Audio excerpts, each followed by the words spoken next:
কাল ছিল আমার মাসি শাশুড়ির ছেলের জন্মদিন, তো রাত্রিবেলায় আমরা সবাই গিয়েছিলাম সেখানে জন্মদিন উপলক্ষে।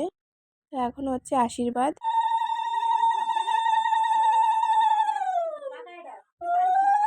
তো মাসি আশীর্বাদ করে নিচ্ছে, আমিও করেছিলাম, সেই ভিডিওটা করা হয়নি।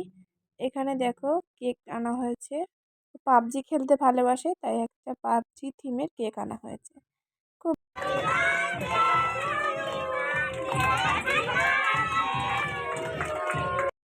তো কেক কাটা হলো, এবার আমরা খেতে বসবো, খাওয়া দাওয়া করে বাড়িতে চলে আসবো, কারণ কালকে আবার মানডে স্কুল শুরু হয়ে যাবে বাবুর, তোমাদের দাদা ভাইয়ের কাজ বাজ। তো রাত্রে থাকা যাবে না, থাকতে বলেছিল যথারীতি, কিন্তু থাকলাম না। মাসি তো খুব খুশি ছেলের জন্মদিনে, আমরাও খুব আনন্দ করেছি। এবার চলো খেতে বসে পড়েছি। আজকে মেনুতে ছিল ফ্রায়েড রাইস, চিকেন কষা, চাটনি, পাঁপড়, পায়েস, বাস।